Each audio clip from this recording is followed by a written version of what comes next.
दोस्तों, मैं सतवीर दलाल अपने YouTube के भारत लिंक ग्लोबल चैनल पर आपका स्वागत करता हूं। दोस्तों, आप मेरा ये थंबनेल के ऊपर जो टाइटल है ये देख के एक बार चौंक तो गए होंगे कि मैं ऐसे कैसे सोच सकता हूं या ऐसा कैसे हो सकता है कि नरेंद्र मोदी जी और मनोहर लाल खट्टर जी खुद नहीं चाहें कि हरियाणा के अंदर बीजेपी की सत्ता ना आए।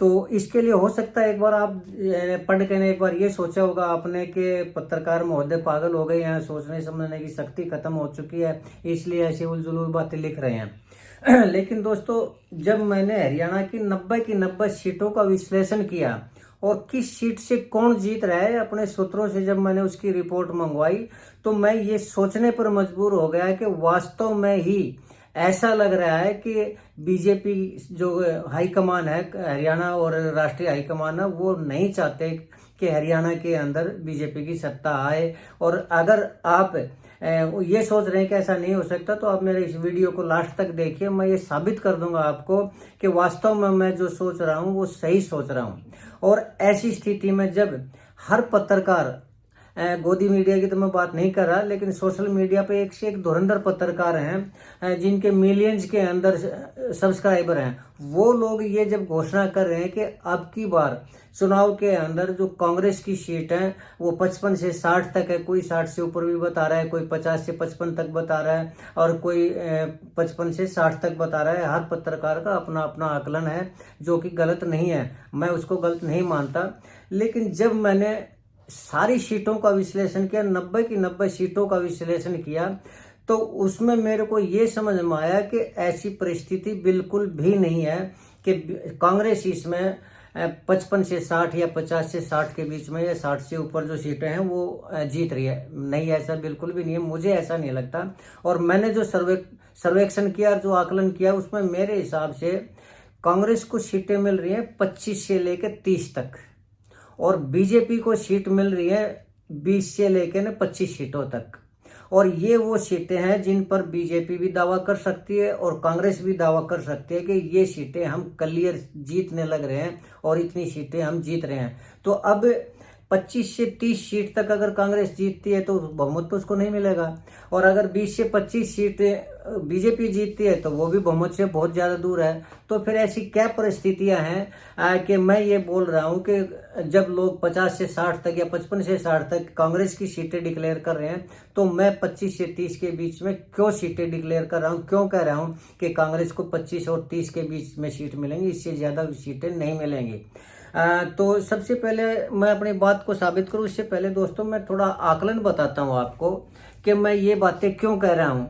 तो हरियाणा के अंदर 90 सीटों में से कम 20 से 22 ऐसी सीट हैं जिनके ऊपर न तो कांग्रेस दावा कर सकती है, न बीजेपी दावा कर सकती है, और न ही कोई पत्रकार ये कह सकता है कि इन सीटों के ऊपर ये उम्मीदवार जीतेगा, और न ही कोई सरकारी एजेंसी ये दावा कर सकती है कि इन 20 से 22 सीटों के ऊपर जीतेगा कौन।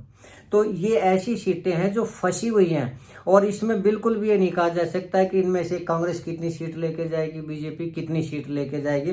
तो सबसे पहले तो मैं आपको वो सीटें बताना चाह रहा हूँ। 20 से 22 जो सीट हैं जिनके ऊपर कोई भी पार्टी दावा नहीं कर सकती, कोई पत्रकार दावा नहीं कर सकता कि इस सीट से कौन जीतेगा। तो सबसे पहले हम शुरू करते हैं दोस्तों, चंडीगढ़ के नजदीक से शुरू करते हैं, उत्तर हरियाणा के उससे करते हैं। तो सबसे पहले है अम्बाला कैंट। अम्बाला कैंट ये वो सीटें बता रहा हूँ आपको 20 से 22 तक जिनके ऊपर ये नहीं कहा जा सकता कौन जीतेगा। उसमें सबसे पहले नंबर पर अम्बाला कैंट है, यमुनानगर है, पानीपत ग्रामीण सीट है, बहादुरगढ़ सीट है, बल्लभगढ़ सीट है, रानिया सीट है, बरवाड़ा सीट है, नरवाना सीट है, महम सीट है, गोहाना सीट है, सोनीपत सीट है, बादली की सीट है, हिसार की सीट है, नारनौद की सीट है, उचाना की सीट है, आदमपुर की सीट है, और फरीदाबाद की सीट है, तिगांव की सीट है, और फरीदाबाद एनआईटी की सीट है, और पलवल और हथीन। ये ऐसी सीट हैं दोस्तों जहां पर कोई पार्टी दावा नहीं कर सकती कि इनमें से कौन जीतेगा, आजाद उम्मीदवार जीतेंगे या बीजेपी वाले जीतेंगे या कांग्रेस वाले जीतेंगे। अब इन सीटों के निकाल देते हैं, अगर हम 20 से 22 सीटों को निकाल देते हैं तो कितनी सीट बचती हैं? इतनी सीट बचती हैं कि 25 से 30 के बीच में कांग्रेस जीते और 20 से 25 के बीच में बीजेपी जीते। तो ऐसे में मैंने ये जो टाइटल लिखा था कि बीजेपी यानी नरेंद्र मोदी और मनोहर लाल खट्टर नहीं चाहते कि इसमें हरियाणा के अंदर बीजेपी की सीट आए। इसकी वजह यह है दोस्तों कि आने वाला टाइम नरेंद्र मोदी के लिए बहुत ही क्रूशियल टाइम है, बहुत ही खतरनाक टाइम आने लग रहा है। यहाँ तक कि उनकी सीट भी जा सकती है, यानी प्रधानमंत्री पद से उनको इस्तीफा भी दिलवाया जा सकता है। मैं ऐसा क्यों कह रहा हूँ, वो इसलिए कह रहा हूँ कि जेपी नड्डा जो कि बीजेपी के राष्ट्रीय अध्यक्ष हैं, उनका कार्यकाल हो चुका है पूरा, और अब आरएसएस जिसको राष्ट्रीय अध्यक्ष, बीजेपी का राष्ट्रीय अध्यक्ष बनाना चाह रहे हैं, वो है संजय जोशी। और संजय जोशी और नरेंद्र मोदी की दुश्मनी का सबको पता है। जो भी राजनीति में रुचि रखता है, जो राजनीति में पुराना जानकार है, जो काफी टाइम से काम करने लग रहा है, राजनीतिक विश्लेषक है, उनको पता है कि अगर संजय जोशी बीजेपी के राष्ट्रीय अध्यक्ष बनते हैं तो वो बहुत ही नरेंद्र मोदी के लिए सबसे बुरा होगा और अमित शाह के लिए भी बुरा होगा। क्यों? क्योंकि जिस प्रकार से नरेंद्र मोदी ने, मनोहर लाल खट्टर ने अपने दुश्मनों को या अपने जो समांतर नेता थे, जो सीनियर नेता थे, उनको खुडे लाइन लगाया था, उसी तरह नरेंद्र मोदी ने संजय जोशी को भी खुडे लाइन लगाया था। और संजय जोशी अगर बीजेपी के अध्यक्ष बनते हैं तो दोस्तों 101% वो नरेंद्र मोदी को और अमित शाह को भी खुडे लाइन लगाएंगे। और अगर नरेंद्र मोदी खुडे लाइन लगते हैं तो मनोहर लाल खट्टर भी अपने आप खुडे लाइन लग जाते हैं। तो ये किसी से छुपी हुई बात नहीं है। तो इसलिए मैं कह रहा हूँ कि आने वाला टाइम है वो नरेंद्र मोदी के लिए क्रूशियल टाइम है। अब बारी आती है दोस्तों हरियाणा की। हरियाणा में बीजेपी ने, यानी मनोहर लाल खट्टर ने और अमित शाह ने शैलजा को, कुमारी शैलजा को बीजेपी में लाने का प्रयास किया था। और जेपी नड्डा की घर में मीटिंग भी हुई थी इसकी, और जो बीच में बात करवाने वाले थे वो मेरे हिसाब से किरण चौधरी थी, क्योंकि किरण चौधरी है ना, वो कुमारी शैलजा की जो है वो अच्छी सहेली है, मित्र है उनकी, और वो खुल के ये कह भी चुकी है कि वो मेरी मित्र है। और जिस प्रकार भूपेंद्र हुड्डा ने SRK को, यानी शैलजा को, रणदीप सुरजेवाला को और किरण चौधरी को जैसे खुडे लाइन लगाया, जो गुटबाजी बनी हुई थी, इससे जो किरण चौधरी है वो बीजेपी में गई थी, तो वो चाहती थी कि कुमारी शैलजा भी बीजेपी में चली जाए और बीजेपी ज्वाइन कर ले, और उसके लिए बातचीत भी चल रही थी। लेकिन आजकल हर कोई ये तो देख रहा है कि कुमारी शैलजा है, उसको मना लिया है, राहुल गांधी ने मना लिया है, भूपेंद्र हुड्डा ने ये कहा है कि वो मेरी बहन है और वो हमारे साथ आएगी, राहुल गांधी के साथ स्टेज के ऊपर आएगी और प्रचार करेगी भी। ये दिखने में तो दोस्तों सारी बातें बिल्कुल सही दिखाई दे रही हैं, लेकिन जब मैंने विश्लेषण किया परिस्थितियों का तो उसमें ये लगा कि आखिर कुमारी शैलजा बीजेपी में गई क्यों नहीं, और अगर वो जा सकती है तो किस कंडीशन पर जा सकती है। और वो कंडीशन अगर बीजेपी चाहती कि अगर मनोहर लाल खट्टर चाहते और नरेंद्र मोदी चाहते तो उस चीज को एक्सेप्ट भी कर लेते, उस कंडीशन को एक्सेप्ट भी कर लेते। और अगर कुमारी शैलजा बीजेपी में चली जाती तो 200% बीजेपी की सत्ता आती हरियाणा के अंदर तीसरी बार।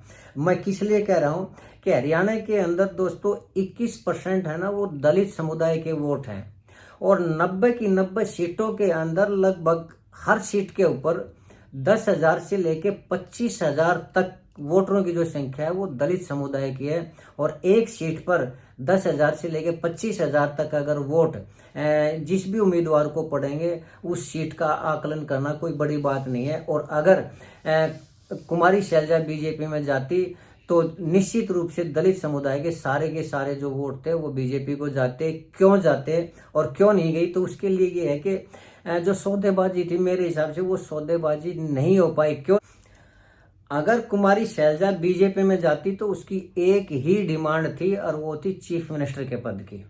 और अगर चीफ मिनिस्टर का पद बीजेपी देती तो निश्चित रूप से जो 21% की जो वोटरों की संख्या है हरियाणा के अंदर, उसमें से निश्चित रूप से 20% वोट तो बीजेपी को मिलते ही मिलते, और 20% वोट बहुत ज्यादा है। लेकिन क्यों नहीं माना, उसकी मांग को क्यों नहीं माना गया बीजेपी द्वारा नहीं बल्कि खट्टर के द्वारा और मोदी के द्वारा? क्यों?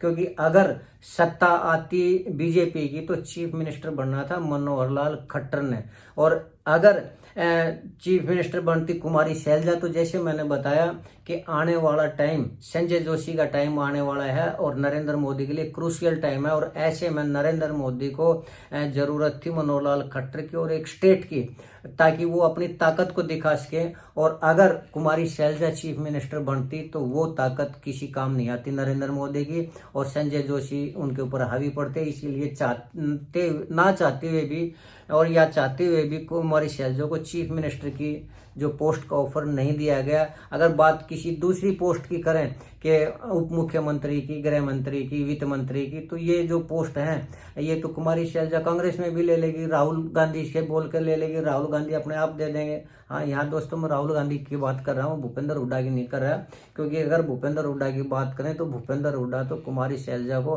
अपने ऑफिस के बाहर बैठे हुए पीएन के पद के लिए भी कोई पोस्ट ना दें, और तो दूसरी वित्त मंत्री या गृह मंत्री या दूसरी पोस्ट की तो बात ही दूसरी। और जहाँ तक उनकी चलेगी, जैसे दूसरे नेताओं को भूपेंद्र हुड्डा ने बाहर का रास्ता दिखाया, खुद लाइन लगाया, चाहे वो चौधरी वीरेंद्र सिंह हो या फिर भजन लाल और कुलदीप बिश्नोई हो, या किरण चौधरी हो, रणदीप सुरजेवाला हो, और अब कुमारी शैलजा हो, जैसे उन्होंने खुद लाइन लगाया, इससे ये निश्चित रूप से है कि मुख्यमंत्री का तो पद इनको यहाँ मिलेगा नहीं, और दूसरा कोई भी पद हो राहुल गांधी को बोल के नहीं यहाँ ले लेंगे।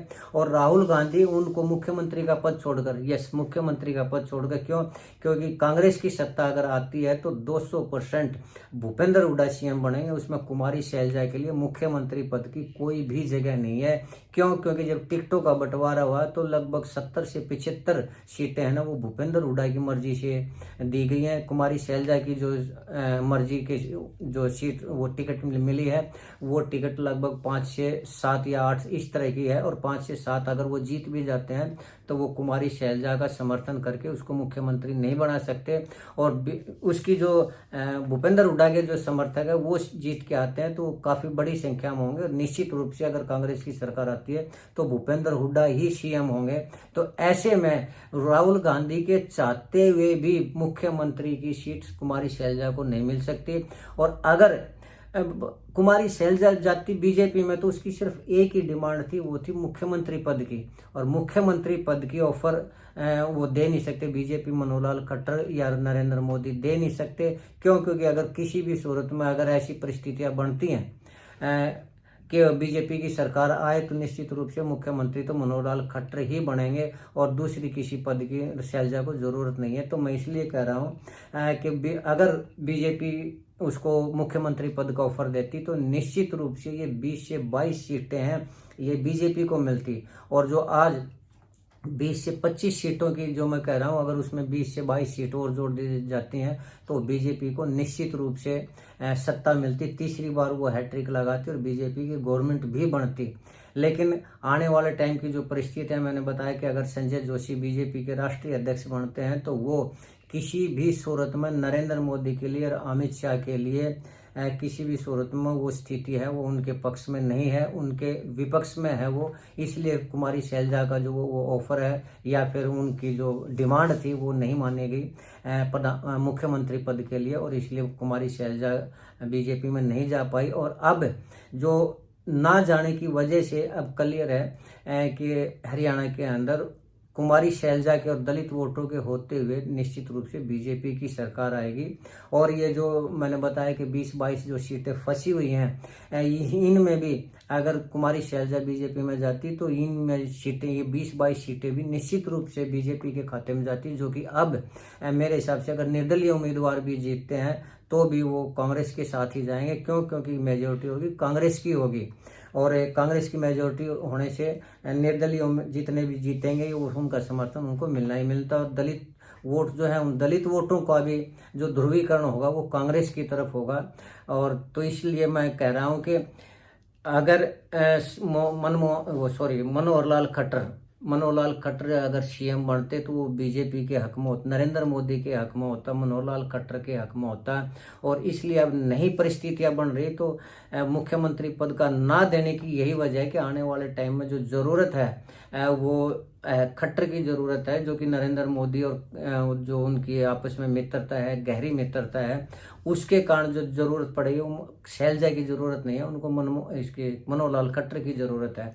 तो मैं इसलिए कह रहा हूँ कि इन परिस्थितियों का अवलोकन करते हुए मैं ये कह सकता हूँ कि अगर ऐसी परिस्थिति बनी है तो इसकी वजह यही है कि जो मुख्यमंत्री पद की जो डिमांड थी वो नहीं मानेगी, और इसके बजाय उन्होंने सत्ता को ठुकराना ही उचित समझा कि इससे अच्छा है कि बीजेपी के अंदर जो हरियाणा के अंदर है वो बीजेपी की सत्ता भले ही ना आए। क्यों? क्योंकि मनोहर लाल खट्टर के अलावा और कोई भी मुख्यमंत्री है वो नरेंद्र मोदी के पक्ष में नहीं हो सकता और वो उनकी ताकत नहीं बन सकता। इसीलिए मैं कह रहा हूँ कि हरियाणा के अंदर जो बीजेपी है, जो मनोहर लाल खट्टर और नरेंद्र मोदी है, उन्होंने तिलांजलि दे दी हरियाणा की कि इससे अच्छा तो ये है कि बेशक बीजेपी की सरकार ना आए। तो इसलिए मैं कह रहा हूँ कि नरेंद्र मोदी और मनोहर लाल खट्टर ही नहीं चाहते कि हरियाणा के अंदर बीजेपी की सरकार आए। और अब ये अगली मैं अपनी वीडियो में ये भी बताऊंगा कि किस सीट से कौन उम्मीदवार जीत रहा है। 90 की 90 सीटों के बारे में बताऊंगा, क्योंकि मेरा जो कार्य क्षेत्र है वो इस टाइम दक्षिणी हरियाणा है, गुड़गांव है। तो सबसे पहले मैं गुड़गांव जिले की जो 4 सीट है उनके बारे में बताऊंगा कि किस सीट से कौन उम्मीदवार है वो जीतने की जिसकी संभावना है। तो दोस्तों देखते रहिए, मेरे ये वीडियो देखते रहिए। मैं अगर आपको ये लगा, मेरा विश्लेषण ठीक लगा, तो मैं आपसे गुजारिश करूंगा कि आप अपने कमेंट जरूर बताएं कि मैं सही सोच रहा हूं या गलत सोच रहा हूं। हो सकता है मेरी सोच गलत हो। जब तक कि आप लोग कमेंट करके नहीं बताएंगे तब तक मुझे भी नहीं पता चलेगा कि मेरा जो आकलन है, मेरा जो विश्लेषण है वो ठीक है या गलत है, और मुझे अपने आप को कहाँ करेक्ट करना चाहिए और कहाँ नहीं करेक्ट करना चाहिए। तो दोस्तों आज के लिए इतना ही। मैं आपसे यही निवेदन करना चाहूँगा कि आप प्लीज़ मेरे इस वीडियो को लाइक करें, शेयर करें, और दोस्तों मेरे इस चैनल को सब्सक्राइब जरूर करें, भारत लिंक ग्लोबल चैनल को। इसके साथ ही एक बार फिर से आपका बहुत बहुत धन्यवाद। नमस्कार, जय हिंद, जय भारत।